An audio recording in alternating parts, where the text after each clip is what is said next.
Hello everyone, welcome to this tutorial series. और आज हम इस वीडियो में स्टार्ट करेंगे ग्रेविटेशन। देखो भाई, ग्रेविटेशन एक बहुत अच्छा चैप्टर है, बहुत ही इंटरेस्टिंग चैप्टर है। तो आज हम इसे समझेंगे। और जो जिसने इसके पिछला चैप्टर नहीं देखा है वो जाए देखे, फोर्स के बारे में समझे और अच्छे से उसे बहुत मज़ा आएगा। ठीक है। तो मैं तो ये कहूँगा कि थोड़ा जाए वीडियो देखो और शेयर करो ताकि मुझे भी मोटिवेशन मिले और मैं भी जो है वीडियो को और अच्छे से बनाऊँ। ठीक है। तो आइए स्टार्ट करते हैं ग्रेविटेशन के बारे में। तो सबसे पहले हम ये जानते हैं और हमने ये सुना भी है। देखो भैया, जो न्यूटन थे, ठीक है, न्यूटन ने क्या देखा? न्यूटन ने ये देखा कि भाई सेब है एप्पल के पेड़ पे, और ये जो एप्पल है ये नीचे गिर रहा है। तो अब न्यूटन यहाँ पे बैठे थे, ठीक है, न्यूटन यहाँ पे बैठे थे, इन्होंने देखा कि भाई ये एप्पल जो है, ये जो एप्पल है ये यहाँ से नीचे कैसे गिरा। इसका मतलब क्या, ये जो अर्थ है, ठीक है, इनने देखा, न्यूटन ने देखा ये जो अर्थ है, अर्थ जो है इस यहाँ से लेके ये कुछ नीचे इसे अट्रैक्ट कर रहा है। अब इसने बैठे बैठे दिमाग लगाया न्यूटन ने कि देखो भाई यहाँ पे एप्पल है, एप्पल को कोई फोर्स है। जो हमने इसके पिछले वाले वीडियो में पढ़ा था कि फोर्स क्या होता है। फोर्स की वजह से, देखो, फोर्स की वजह से ऑब्जेक्ट मूव होता है। तो अब उसको जब ये पता लग गया कि फोर्स कुछ होता है, फोर्स की वजह से ऑब्जेक्ट मूव होता है, तो उसने ये देखा कि इस एप्पल को पेड़ से नीचे कौन ले रहा है, भाई कौन नीचे, कौन फोर्स लगा रहा है। तब उसको पता चला कि इसका मतलब जो अर्थ है, अर्थ क्या कर रही है कि वो अपने तरफ किसी ऑब्जेक्ट को किसी फोर्स से अट्रैक्ट करती है। ठीक है। तो इसी को बोलते हैं ग्रेविटेशन, इसके प्रोसेस को। और जो फोर्स है, जो फोर्स अर्थ को, जो फोर्स इस ऑब्जेक्ट को, इस एप्पल को अपनी तरफ अट्रैक्ट करती है, उस फोर्स को बोलते हैं ग्रेविटी या ग्रेविटेशनल फोर्स। कौन सा फोर्स भाई? ग्रेविटी या ग्रेविटेशनल फोर्स उसको बोलते हैं। ठीक है। तो देखो भाई, ये तो तुम लोग को समझ में आ रहा होगा कि कोई चीज या जो अर्थ है, अर्थ क्या कर रहा है, इस एप्पल को अपने तरफ अट्रैक्ट कर रहा है। ठीक है। और न्यूटन ने देखा, न्यूटन ने कहा भाई वो फोर्स है, वो फोर्स किसके पास है? वो जो है अर्थ के पास फोर्स है, जो कि क्या कर रहा है, इस ऑब्जेक्ट को अपनी तरफ अट्रैक्ट कर रहा है। किसके पास फोर्स है भैया? अर्थ के पास फोर्स है। ठीक है। तो उस फोर्स को बोलते हैं ग्रेविटी या बोलो ग्रेविटेशनल फोर्स। ठीक है। और जो अट्रैक्ट कर रहा है वो वही सेम चीज है, या तो तुम फोर्स ऑफ अट्रैक्शन बोलो। ठीक है। चलो, अब आगे देखते हैं भाई। अब आगे ये पॉइंट समझते हैं कि न्यूटन ने सिर्फ यही नहीं बोला। न्यूटन ने जो है उसने देखा कि भाई ट्री है, मतलब उसने ये पूरी कहानी बता दिया कि भाई फोर्स है। फोर्स क्या कर रहा है, किसी एप्पल को या किसी ऑब्जेक्ट को अपनी तरफ अट्रैक्ट कर रहा है। तो वो कौन सा फोर्स है? वो है ग्रेविटी। किसके पास है भैया? अर्थ के पास है ग्रेविटी। तो न्यूटन ने सिर्फ ये नहीं, उसने और एक थ्योरी दिया। उसने ये कहा कि not only the earth which attracts the object. ठीक है, सिर्फ अर्थ ही नहीं होता है जो किसी अदर ऑब्जेक्ट को अट्रैक्ट करता है। ध्यान से समझना, कंफ्यूज मत होना। ये बोला कि मतलब इनफैक्ट एवरी ऑब्जेक्ट, जितने भी ऑब्जेक्ट होते हैं यूनिवर्स में, सब एक दूसरे को अट्रैक्ट करते हैं। Every object attracts every other object. ठीक है। अब जैसे ये जो ऑब्जेक्ट है, ये ऑब्जेक्ट है ए, और ये जो बी है, ये दोनों क्या हो रहे हैं? ये जो दोनों है एक दूसरे को अट्रैक्ट कर रहे हैं। तो ये थ्योरी किसने कहा था? ये न्यूटन ने ही बोला था। न्यूटन ने कहा ताकि सिर्फ अर्थ ही नहीं, जबकि न्यूटन ने बोला कि भैया एवरी ऑब्जेक्ट, जितने भी ऑब्जेक्ट हैं तुम्हारे पूरे यूनिवर्स में, सब एक दूसरे को अट्रैक्ट करते हैं। ठीक है। Each other, attract each other, सब एक दूसरे को अट्रैक्ट करते हैं। देखो भाई, अब तुमको उसकी बात मानना है, न्यूटन ने जो बोला है ना। अब आगे चल के तुम रिसर्च करके इसको रॉन्ग प्रूफ कर दो, अलग बात है, लेकिन तुमको पढ़ने के लिए जो है, तुमको अब स्टडी करने के लिए क्या करना पड़ेगा? उसने जो थ्योरी दिया है उसकी बात मानना पड़ेगा। अब इसकी बात मान के चलना पड़ेगा, तभी तुम उसके प्रॉब्लम को सॉल्व करोगे।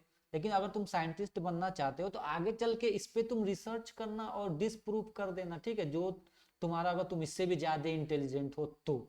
चलो देखो, तो न्यूटन ने बोला कि भाई जो दोनों ऑब्जेक्ट हैं वो क्या करते हैं, वो जो दोनों हैं इस दोनों ऑब्जेक्ट को अट्रैक्ट करते हैं। क्या मतलब मैं कहूं कि सब ऑब्जेक्ट एक दूसरे को अट्रैक्ट करते हैं, ठीक है। सो देखो भैया ये पॉइंट तुम लोग समझ लो, according to the Newton every object in the universe attract each other, so every other object with a certain force. तो यहाँ पे क्या हो रहा है कि जितने भी ऑब्जेक्ट हैं वो किसी को अट्रैक्ट करेंगे, तो भाई कैसे अट्रैक्ट करेंगे, अभी हमको पता चला कि भैया वो दोनों जो है वो फोर्स, कोई ना कोई फोर्स होगा, फोर्स की वजह से क्या होता है, फोर्स की वजह से अट्रैक्शन होता है, या मैं कहूँ फोर्स की वजह से कोई ऑब्जेक्ट जो है, कोई ऑब्जेक्ट वो क्या होता है, वो मूव होता है, ठीक है। चलो अब आगे देखो, तो देखो भैया इसी लॉ को जो है ना, इसी लॉ को बोला जाता है, ये कौन सा लॉ है भाई, ये लॉ है हमारा यूनिवर्सल लॉ ऑफ ग्रेविटेशन। ये इंपॉर्टेंट पॉइंट है, ये कौन सा लॉ है, यूनिवर्सल लॉ ऑफ ग्रेविटेशन। मतलब हर यूनिवर्स में जो भी ऑब्जेक्ट है वो सब एक दूसरे को अट्रैक्ट करते हैं, सब एक दूसरे को अट्रैक्ट करते हैं। ध्यान रखना मैं क्या बोल रहा हूं, स्पेस में या यूनिवर्स में, ठीक है। न्यूटन ने बोला स्पेस में या पूरे यूनिवर्स में जितने भी ऑब्जेक्ट हैं सब एक दूसरे को अट्रैक्ट करते हैं। और इसी लॉ को देखो भैया, इस नियम को, इसी लॉ को उसने बोला, ये जो बोल रहे हैं ना थ्योरी कि सब एक दूसरे को अट्रैक्ट करते हैं, ये जो थ्योरी इसी को बोला, उसे यूनिवर्सल लॉ ऑफ ग्रेविटेशन, ठीक है।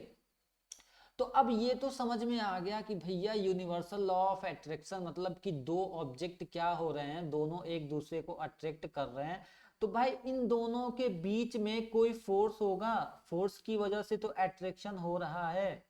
अगर फोर्स नहीं होता तो क्या अट्रैक्शन होता, नहीं भाई। सो अब वो फोर्स निकाले कैसे, अब वो फोर्स कैसे पता करें भैया, वो फोर्स कैसे पता करें।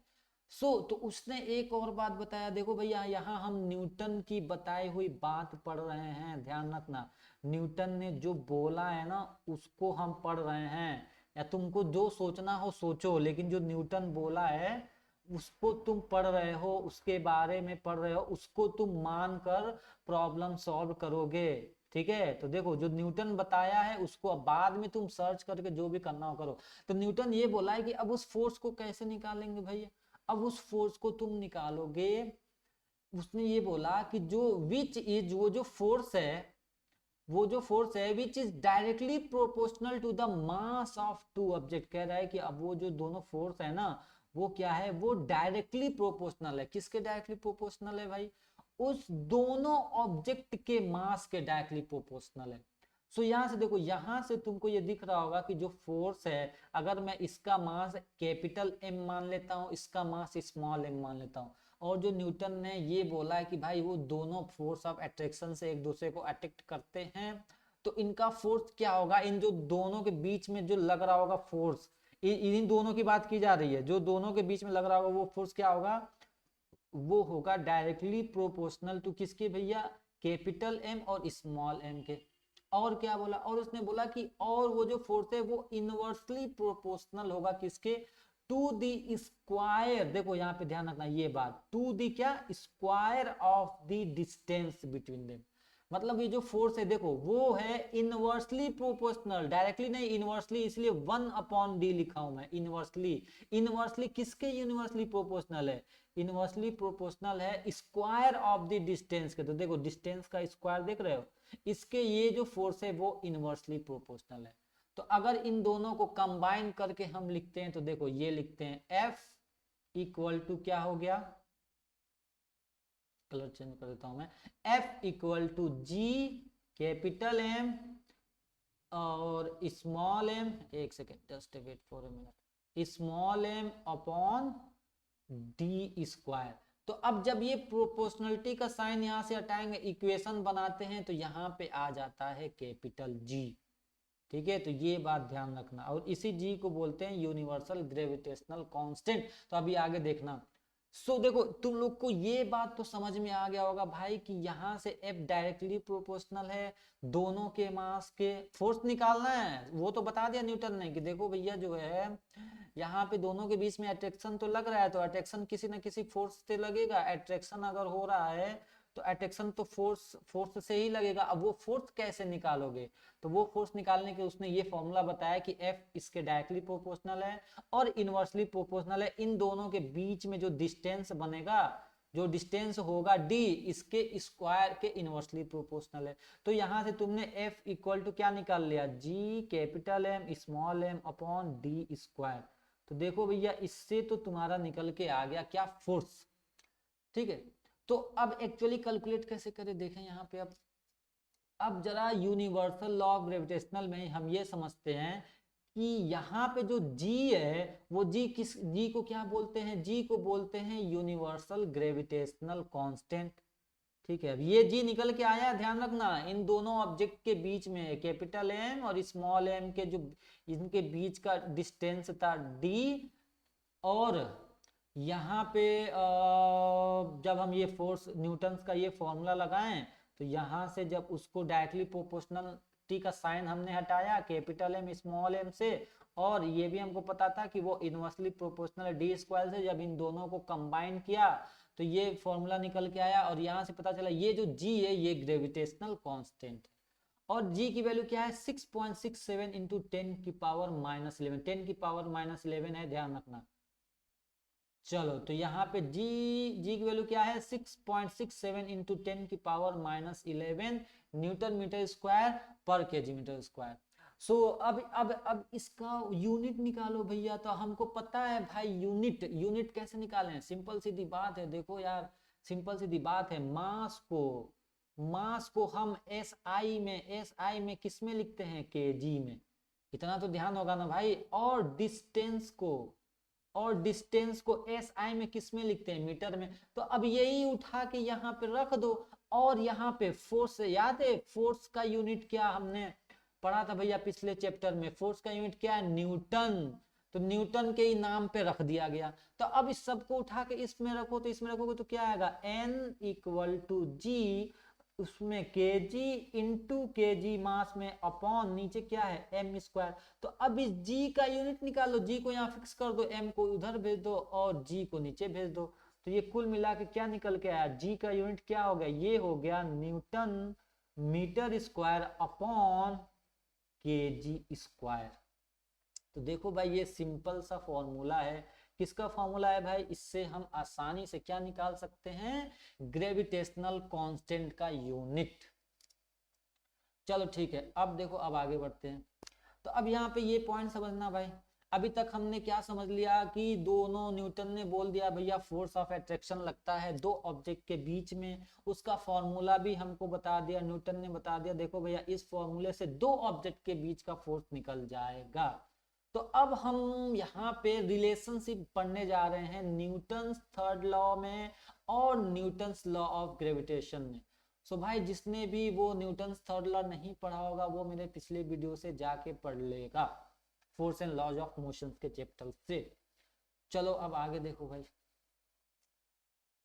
सो आगे ये देखो, आगे हम यहाँ पे एक कंडीशन लेते हैं। कैसा कंडीशन भाई, फ्री फॉलिंग स्टोन। सो अगर कोई बॉडी, सपोज करो तुम किसी बॉडी को किसी हाइट से जो है h हाइट से नीचे तुम जो है इसको मतलब छोड़ रहे हो, तो ये जो है फ्री फॉल हो रहा है, इस चीज को बोलते हैं फ्री फॉल। सो अब यहाँ पे देखो तो क्या हो रहा है यहाँ पे, अभी जैसे कि न्यूटन ने बोला था भाई कि ये जो दोनों है, ध्यान ध्यान से देखना, अभी अभी अभी जो तुम पढ़े हो, अभी क्या पढ़े हो, अभी न्यूटन ने बोला था कि भाई ये जो ये है ये भी अट्रैक्ट होगा, और ये जो बॉल है ना दोनों एक दूसरे को क्या करेंगे, दोनों एक दूसरे को अट्रैक्ट करेंगे। देखो इससे तुमको समझ में आ रहा होगा, दोनों एक दूसरे को अट्रैक्ट करेंगे। लेकिन यहाँ पे हो क्या रहा है, अगर किसी को कुछ एनिमेशन से दिख रहा है, समझ में आ रहा है ना, तो और क्लियर हो जाएगा। तो अब देखो यहाँ पे हो क्या रहा है, क्यों हम न्यूटन थर्ड लॉ की बात कर रहे हैं। तो न्यूटन थर्ड लॉ क्या कहता था, याद है किसी को, Newton third law, every action, क्या कहता था, every action there is equal and opposite reaction. क्या कहता था, याद है कि अगर कोई एक्शन हो रहा हो तो वहां पे क्या होगा, इक्वल और अपोजिट रिएक्शन हो रहा होगा। तो देखो भाई यहाँ पे क्या हो रहा है, जैसा कि न्यूटन ने बोला था हमको कि ये ऑब्जेक्ट, दो ऑब्जेक्ट एक दूसरे को अट्रैक्ट करते हैं, ये तो अभी बोला अट्रैक्ट करते हैं। और थर्ड लॉ ने क्या बोला भाई, अगर कोई बॉडी एक दूसरे के ऊपर फोर्स लगाती है तो वो इक्वल एंड अपोजिट फोर्स लगाएगी। अगर ये इसके, अगर कोई दो बॉडी है, ये इसके ऊपर जितना फोर्स लगा रहा है उतना ही ये बॉडी भी उसके ऊपर फोर्स लगाएगी। देखो यहाँ पे थर्ड लॉ का ये मतलब है, मतलब ये जो बॉल है ना, ये जितना ऊपर इसके बॉल ये जो अर्थ के ऊपर फोर्स लगाएगी उतना ही ये जो बॉल है ना, ये भी इसके ऊपर फोर्स, मतलब ये जो दोनों है, देखो भैया ये बहुत इंपॉर्टेंट पॉइंट है, ये दोनों एक दूसरे के ऊपर इक्वल फोर्स लगाएंगे, इक्वल फोर्स। ये अगर तुमको समझ में आ गया तो तुम लोगों का जो है ना, समझ जाओ ये पूरा जो है सब अच्छे से समझ में आ गया, तुम लोग इतने स्मार्ट हो गए कि हाँ भाई तुम लोग समझे, खेल खत्म। अगर तुम लोग को ये समझ में आ गया कि ये जो दोनों है एक दूसरे के ऊपर इक्वल फोर्स लगाएंगे।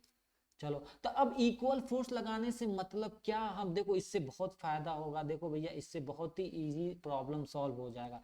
इससे क्या कि जब दोनों एक दूसरे के ऊपर फोर्स लगा रहे हैं, अब याद है हमने न्यूटन, देखो न्यूटन थर्ड लॉ का हमने यूज किया, इसलिए ये बोला है इक्वल फोर्स लगा रहे हैं।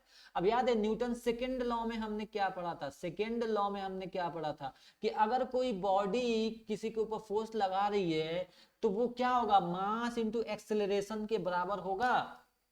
दिख रहा है ना, मास इंटू एक्सेलरेशन के बराबर होगा। तो अब यहाँ पे देखो, यहाँ पे देखना, यहाँ पे देखना, चूंकि देखो ये भी फोर्स लगा रहा है और ये भी फोर्स लगा रहा है। अब ये दोनों इक्वल, सपोज करो दोनों इक्वल फोर्स लगा रहे हैं 10 न्यूटन, ये भी लगा रहा है 10 न्यूटन। अब देखो, अब दूसरी बात ये बताओ मास किसका कम है, इसका मास कम है। सपोज करो इसका मास अगर 2 हुआ, ध्यान रखना पहले वाले का मास अगर 2 हुआ, छोटे वाले का मास अगर 2 हुआ, देखो मैं थोड़ा इरेज करके यहाँ पे तुम लोगों को बताता हूँ भाई, बहुत इंपॉर्टेंट पॉइंट है यहाँ पे समझना। और ये समझ गए ना भाई तो समझ जाओ तुम लोग, भाई तुम लोग बन गए स्मार्ट।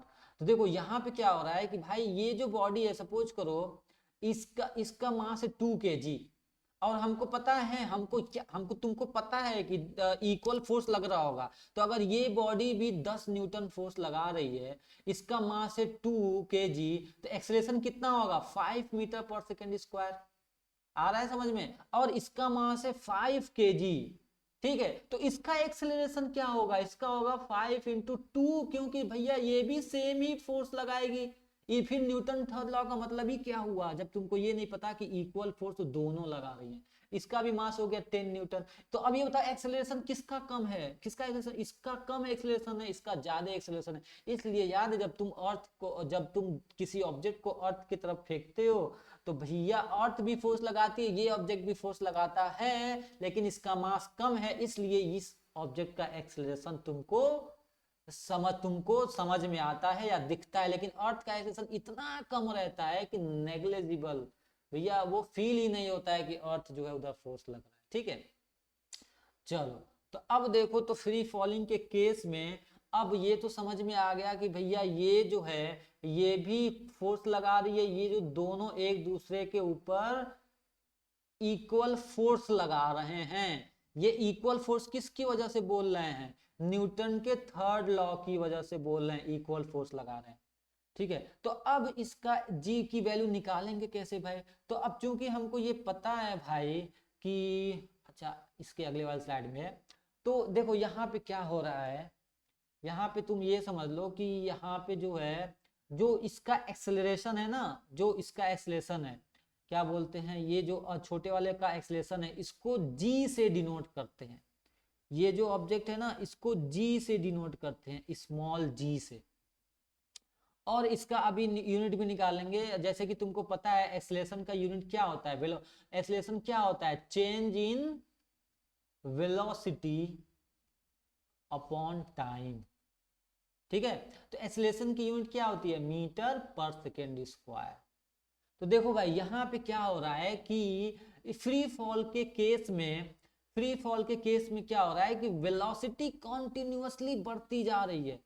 ठीक है भाई, ये अब क्योंकि फोर्स इक्वल लग रहा है तो इसकी वेलोसिटी बढ़ती जा रही है, वेलोसिटी बढ़ती जा रही है। सो जो चेंज इन वेलोसिटी होता है उसको बोलते हैं एक्सेलरेशन ड्यू टू ग्रेविटी, या मैं कहूं जो रेट ऑफ चेंज इन, जो rate of change in velocity होता है उसको बोलते हैं एक्सेलरेशन, जिसको जी से डिनोट करते हैं। तो यहाँ पे एक बात ये समझना कि जो चेंज इन जो वेलोसिटी हो रही है ना, सपोज करो यहाँ पे कोई v1 वेलोसिटी रही होगी, v1 यहाँ पे v2, यहाँ पे v3, तो जो भी वेलोसिटी में चेंज हो रहा होगा ना इक्वल टाइम में, याद है मोशन में हमने पढ़ा था भैया, जब इक्वल चेंज हो रहा हो इन इक्वल टाइम में, तो उसको क्या बोलते हैं, इक्वल चेंज हो रहा हो इक्वल टाइम में, तो उसको क्या बोलते हैं, उसको बोलते हैं यूनिफॉर्म। वो हमेशा सेम ही चेंज होगा भैया, हर एक सेकंड में, मैं कहूं हर एक सेकंड में जो है वेलोसिटी 10 मीटर पर सेकंड है। अगले 2 सेकंड में गए तो उसमें भी जो है जो चेंज हुआ वेलोसिटी में वो 10 मीटर ही होगा। मैं चेंज की बात कर रहा हूं, मतलब 2 सेकंड में 20 मीटर हो जाएगा। इन दोनों के बीच में चेंज कितना हुआ, बीच में चेंज कितना हुआ 10 मीटर का। फिर तीसरे सेकंड में फिर ये भी 30 हो जाएगा, मतलब इन दोनों के बीच में, एक सेकंड के बीच में चेंज कितना हुआ 10 मीटर पर सेकंड का। तो चेंज हो रहा है इक्वल टाइम में इक्वल, तो इसीलिए बोलते हैं यहाँ पे भी जो वेलोसिटी में चेंज होता है वो इक्वल टाइम में इक्वल होता है। इसलिए जो एक्सेलरेशन ड्यू टू ग्रेविटी होती है, ये बात ध्यान रखना, ये कांस्टेंट होता है।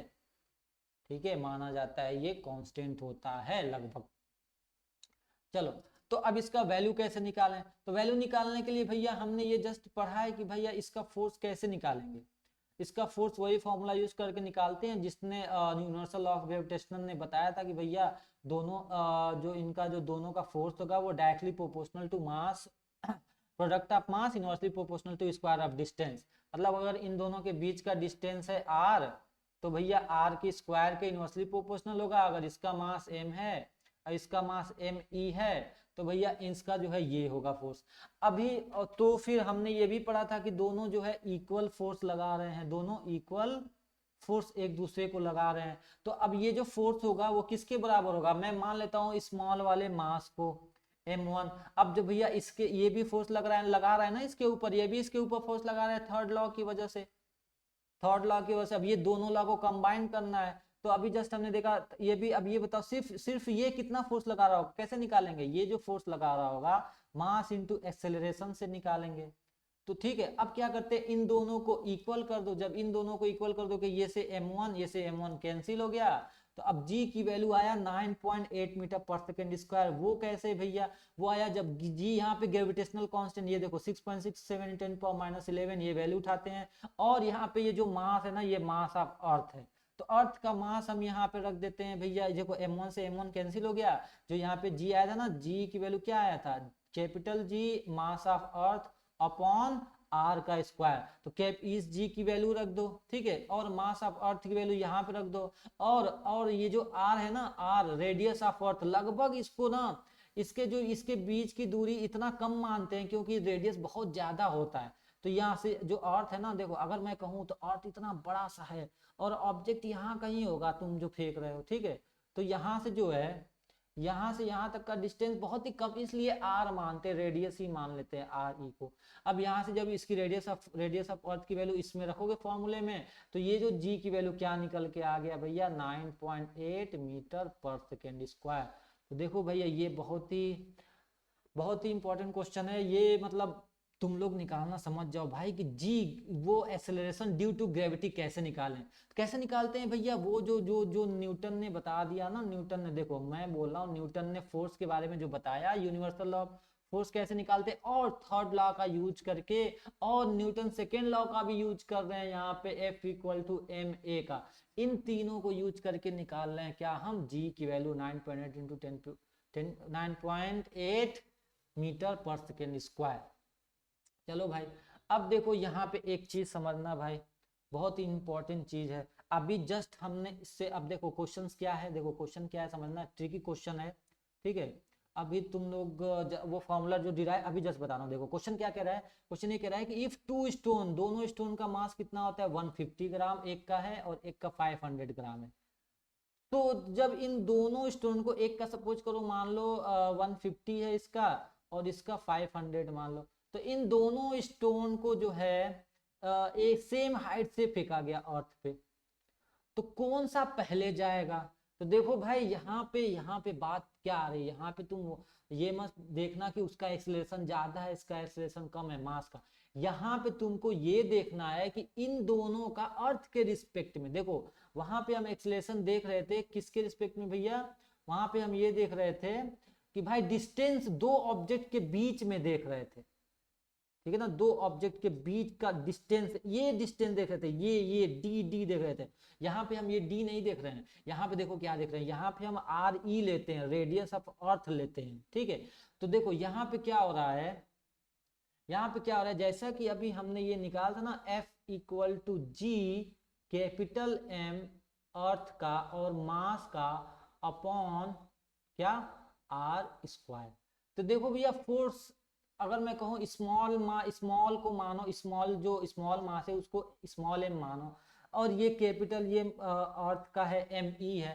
तो अब इन दोनों का, अभी देखो अभी मैं एक स्टोन को कंसिडर कर रहा हूँ, तो इन जो दोनों के बीच का जो फोर्स है भाई, ये दोनों इक्वल फोर्स लगाएंगे, तो मैं क्या कर लेता हूँ, इन जो दोनों के बीच का फोर्स है ये मान लिया, जो कि न्यूटन ने बताया इतना फोर्स लगेगा, और हमने ये मान ला कि भैया जब इतना फोर्स लगेगा तो न्यूटन थर्ड लॉ कहता है कि भैया दोनों एक दूसरे के ऊपर भी फोर्स लगाएंगे, तो जो कि हम एम ए से निकाल ले रहे हैं और G M E upon M upon R square से। तो देखो यहाँ से एम, देखो मास आप जो है ना छोटे वाले का मास कट हो गया, तो यहाँ से एक्सेलरेशन जो निकल के आया, क्या निकल के आया, G M E upon R square. तो एक बात तुम लोग गौर से देखना, अगर तुम लोग को ये समझ में आ गया होगा तो, कि भैया इस किसी बॉडी का जो एक्सेलरेशन है वो, अब देखो अर्थ की मैं बात कर रहा हूं भाई, तुम लोग कंफ्यूज मत होना ना, अर्थ पे जो डिस्टेंस आर ई ले रहे हैं हम, ठीक है। अब अर्थ पे ये देख रहे हैं कि जब हम आर ई लेके जब निकाल रहे हैं इन दोनों के बीच का, तो हम ये देख रहे हैं कि भैया जो है जो एक्सेलरेशन है, जब इन दोनों के बीच का मैं देख रहा हूँ एक्सेलरेशन में निकाल रहा हूँ, तो एक्सेलरेशन में क्या देख रहा हूँ कि मास गायब है, इसका जो जितना मास है ना, अब देखो एक्सेलरेशन में निकाल रहा हूँ, लेकिन एक्सेलरेशन किसका, इस ऑब्जेक्ट का मास, तो एक्सेलरेशन इस ऑब्जेक्ट के मास पे डिपेंड ही नहीं है। और भाई एक्सेलरेशन कब बढ़ रहा है, जब ये ग्रेविटेशनल कांस्टेंट बढ़ रहा है या अर्थ का मास बढ़ रहा है, तो अर्थ का मास तो भैया कांस्टेंट ही रहेगा। अब चाहे वो स्मॉल ऑब्जेक्ट, अब भैया एक्सेलरेशन निकालो, एक्सेलरेशन निकालो, अब चाहे इसके लिए निकालो चाहे दूसरे के लिए भी मैं निकालूं, तो उसके लिए भी G M E upon R square. भैया ये बताओ यहाँ पे क्या तुम्हें छोटे वाला मास दिख रहा है 150 वाला, क्या तुम्हें यहाँ पे 500 वाला मास दिख रहा है, नहीं, वो तो कट गया यहाँ से, जो हमने अभी अप्लाई किया था फोर्स, न्यूटन थर्ड लॉ और न्यूटन सेकेंड लॉ, ये सब मिला जुला के जो अभी जस्ट हमने पढ़ा है ना, तो यहाँ से हमने देखा कि ये जो एक्सेलरेशन निकल के आया है ये उसके खुद के ऑब्जेक्ट के मास पे डिपेंड ही नहीं है। इसका मतलब कि अगर तुम कोई दो ऑब्जेक्ट अर्थ की तरफ अप्रोच कर, तो दोनों सेम टाइम पे ही नीचे आएंगे, दोनों का एक्सेलरेशन सेम होगा, इसके एक्सेलरेशन जो है मास पे डिपेंड ही नहीं करता है, ठीक है। तो की पॉइंट्स में हमने क्या समझ लिया भाई, कि जो फोर्स लगाता है, जो अर्थ अपनी तरफ खींचता है उसको ग्रेविटी बोलते हैं, और यूनिवर्सल ग्रेविटेशनल लॉ ये कहता है कि भैया जो फोर्स है, जो कितना फोर्स लगेगा दोनों के बीच में वो इससे निकालेंगे, और एक्सेलरेशन ड्यू टू जो ग्रेविटी है वो इससे निकल के आ रहा है भैया, gravity G M M E upon R square, ठीक है। और फ्री फॉल के केस में जो है, फ्री फॉल के केस में जो जी जो है वो ऑब्जेक्ट के मास पे डिपेंड नहीं होता है, इसलिए चाहे हम एक बड़ा सा मास ले ले चाहे एक छोटा सा, दोनों को अगर हम अर्थ पे सेम हाइट से गिराएं, सेम हाइट से, तो दोनों सेम टाइम पे जो है वो नीचे आएंगे, ठीक है। चलो भाई, so thank you so much for watching this video. अगर तुम लोग को ये वीडियो पसंद आया तो प्लीज लाइक करो, सब्सक्राइब करो, शेयर करो भाई, ताकि मैं और मोटिवेशन हो के वीडियो बनाऊं।